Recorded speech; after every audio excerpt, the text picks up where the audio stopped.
I'm ready to do some more. You ready? We're going to see episode 29. 29? Yeah, let's start. But first, let's tell them about who we are. You don't know? Yeah, I know. Let them know. Oh, right. Watch this.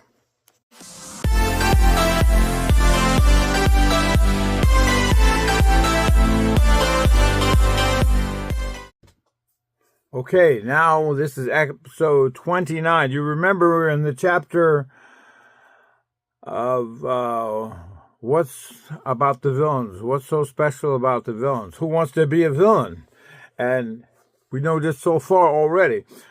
Christian explains that dilemma, and he doesn't want to be a villain, but he is. But his friend Nathan Torres, the episode begins here on page 244. So you're probably wondering where Thomas Nathan Torres fits into all of this. Well, Nathan, I owe him a great deal. Without him, I would have never been accepted in the group of villains and have the opportunity to be the man that I am today, as he holds out his hands covered with white silk gloves, tugging them tighter in each hand.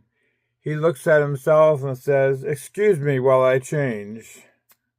He removes the card from his front pocket and places it in the deck of his cards in his back pocket, and said, the man in the tuxedo changes with a puff of blue smoke, and GQ, as Christian, returns to his regular outfit.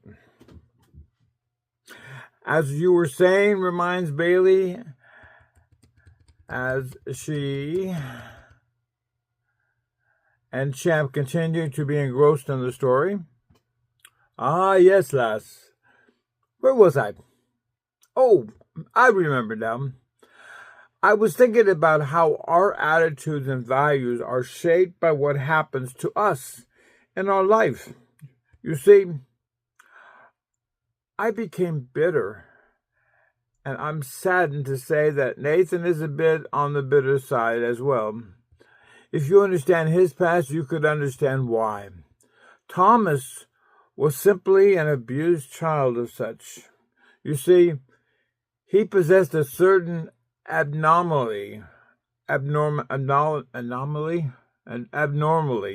that was both physical and spiritual abhorrent.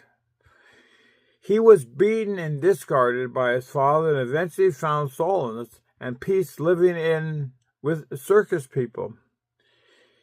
He was a Quasimodo type of person who carried a large hump on his back.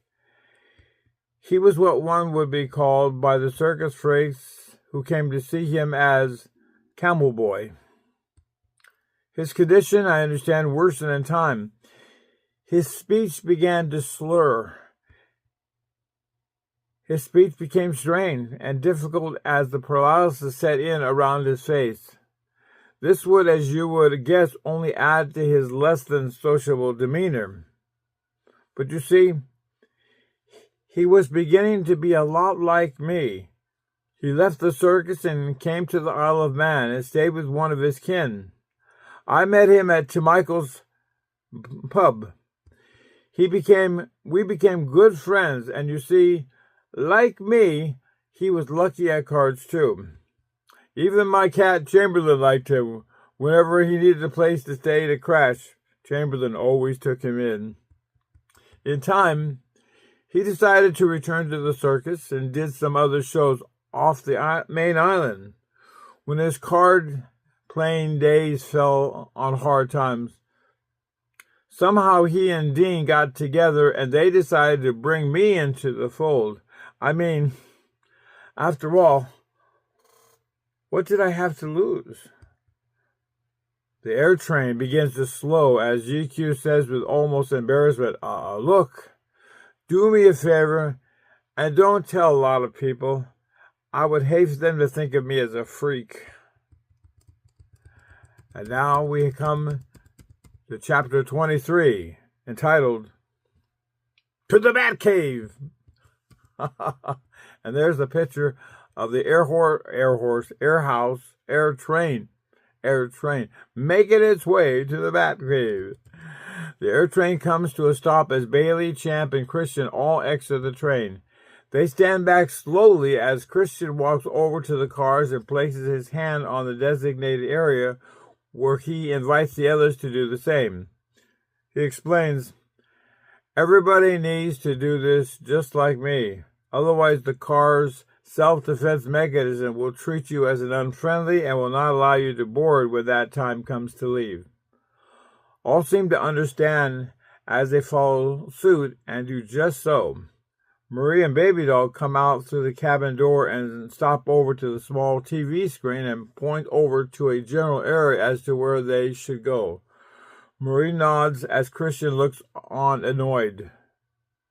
After a few seconds, Marie goes down the stairs and places her palm print on the designated area and smiles to herself as she is now listed as a friendly.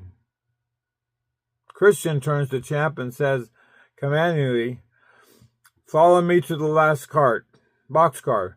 I will need your help with a small boat." Champ and Christian hoist the little boat over their heads and begin to carry it downhill. Notice the picture. The small boat is odd in the sense that it looks like a small rowboat with what looks like a round half barrel in the middle with a small platform board that follow the outside of the board. Bailey turns to Marie and says, "That's one funny looking boat. I've never seen anything like that before." Marie smiles and says, "I have. Wait till you see how practical it is when it gets going. I remember seeing one like that in England years ago on our European tour." As Champ and Christian proceed to put the boat above their head and walk forward, they take great care in measuring their steps carefully and remain alert for any small holes or low spots that could make them lose their footing and fall down. After about 10 minutes, Christian and Champ begin to show signs of weariness as both their feet lose the crispness of footprints as the soft dirt begins to drag along elongated skid marks than footprints. "I sense water," says Champ with a cheerful lilt. "You can sense water?" asks Christian. "I can now, I guess," says Champ. "Besides, the ground is getting soft and spongy like we're close to the bank." "Good enough for me. Let's take a look," says Christian. They flip the boat off their heads and shoulders and gently to the ground, and they stand up slowly. Marie and Bailey stand at the edge of the water with hands folded with small grins on their faces. "We were wondering when you both were going to come up for air," says Marie with a tout of meanness in her voice aimed at Christian. Christian shoots a look at Champ and says under his breath, "Whatever." They proceed to put the boat carefully in the water and each climb in carefully. Marie has opened the center box and has removed 4 paddles and hands 3 of them to the others. The river is slow moving and thick with colors of dirty browns and grays moving from left to right around the point of the boat. They begin to paddle up the current and from a good ways, passing many kinds of mangroves, fallen trees, and lots of insects. As they paddle, they all begin to be bothered by more insects and sweat. Champ begins to tell them things like the mangroves that seem to be interested only in Bailey, but only seems to be interested in Bailey, not the mangroves. Champ suddenly stops rowing and says, Wait. This is crazy." "What's crazy?" asked Bailey, as she looks over to Marie, who has revealed for the first time a small little compass map, a GPS machine, that was given to her by Baby Doll earlier. "This paddling," asked Champ as he pulls his oars from the water. Champ holds his hand out to the water as the water gently moves, pushing the boat at now twice the speed at what they were rowing at. Champ looks sheepishly to the others and gives them the look of, sorry about that. He had forgot about the range of his power over water and realized he could have saved them a lot of tired muscles and sweat.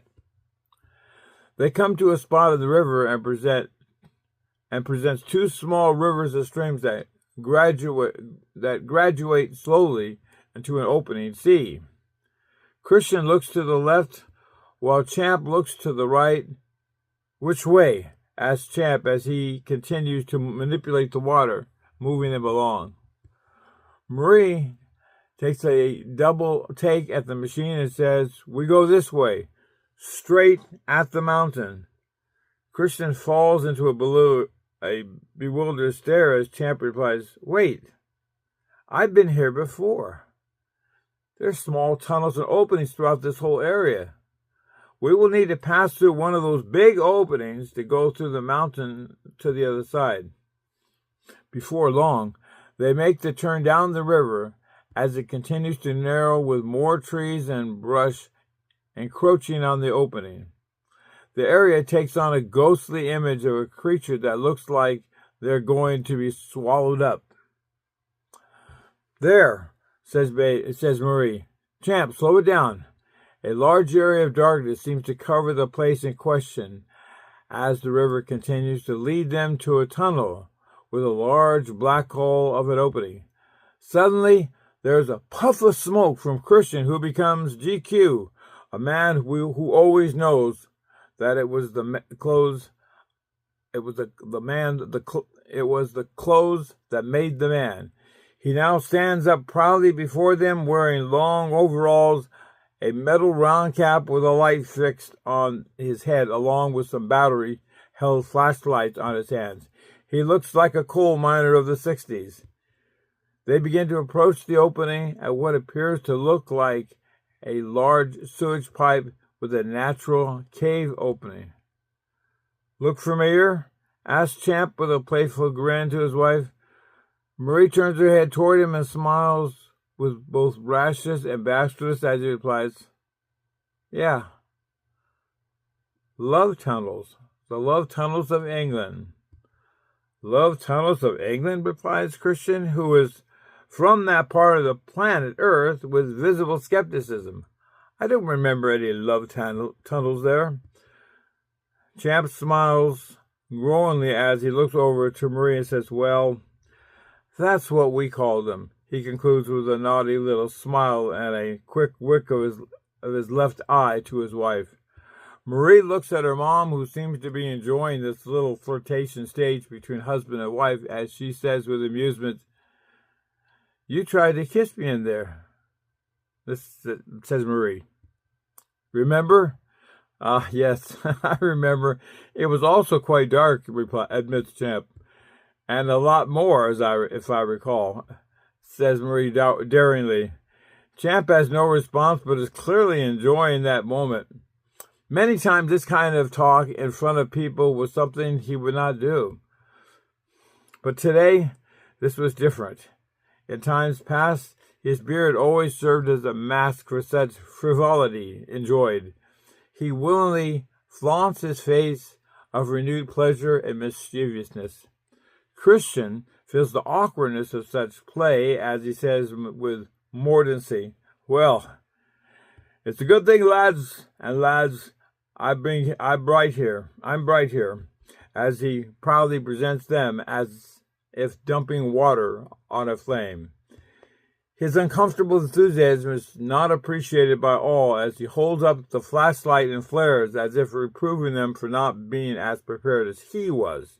Bailey sits back and is amused by the playfulness of both Marie and Champ, along with Christian elegance toward them. Those warm feelings in Bailey began to polarize as she can't help think about her beloved deceased husband, Judge. She reflects back on those little playful episodes that they shared together, from the water edge to the water by the pier on Earth.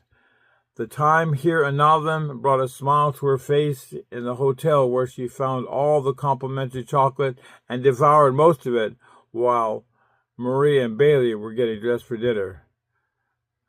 A tear begins to form in her eye as she reflects on Old Chocolate Lips himself. He has promised to make her all black with chocolate kisses at the end of the day. And this concludes the episode because it will continue as they enter the Batcave. So, stop here. Be ready for episode 30.